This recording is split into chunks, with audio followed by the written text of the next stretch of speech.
I'm Mohammed-Nasser Barakat, the managing partner of AIGC, Aldar International for Governance Consultancy. AIGC specializes in governance, risk management, internal audit and compliance services. And my experience in this field started in '97 when I joined Grant Thornton as the head of advisory services in Saudi Arabia. And since then led the implementation of operational risk management systems in more than 30 financial institutions, mainly banks, commercial banks, investment firms, and Islamic banks as well. The implementation included developing policies, procedures, selection of tools, in addition to risk assessments, and later on conducted quality assurance reviews as well. Operational risk is defined by Basel Committee as the risk of loss resulting from failed internal processes, systems, people, or from external events. They are wide in nature and diversified in nature, so they range from human errors to system failures, internal fraud, external fraud, which makes them very hard to manage and complex to mitigate.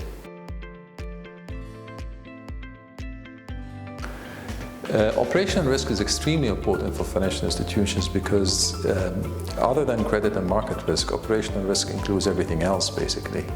They are wide, as we said earlier, in nature and diverse, and accordingly they're very difficult to manage.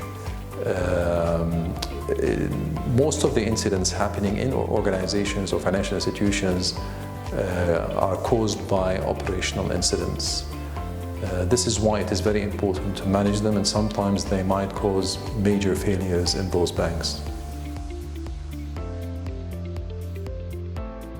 A common question I get asked is, how do we measure the success of our operational risk management function? And my answer to that is, if you have a sound operational risk management function, the number and value of incidents in the organization should go down. So if you track your incidents, you should see significant reduction in the number and value of incidents. The process of implementing operational risk management systems is difficult, and it takes time and effort, and sometimes many errors are encountered on the way of implementation. It is not direct forward, but it follows the process of risk management itself. It starts with risk identification all the way to risk mitigation and monitoring afterwards.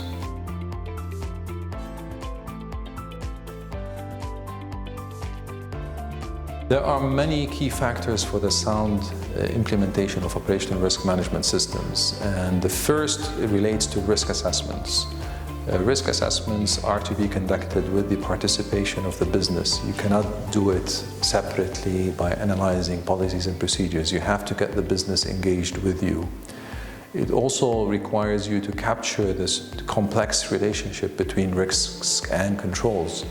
Risks and controls have many types of relationships. So one risk requires more than one control to mitigate it, and at the same time, one control can help in mitigating many risks as well. You need to capture that relationship.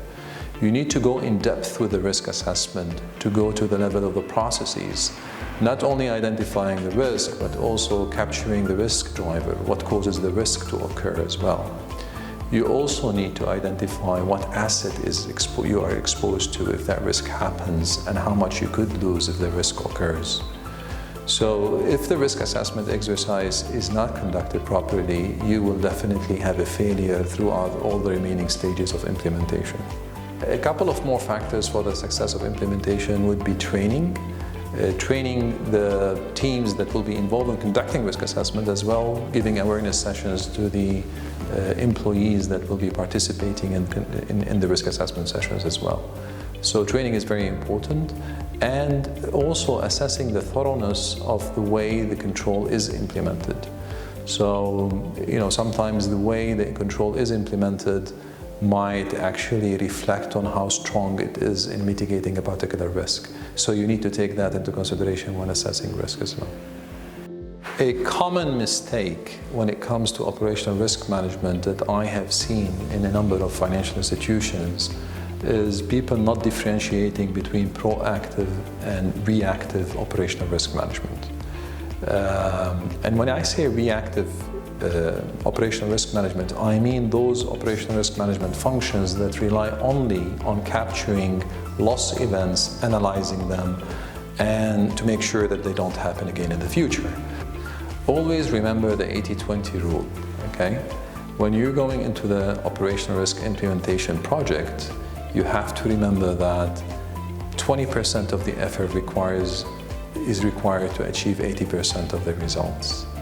When working when implementing an operational risk management system, you need to remember that you're not working alone.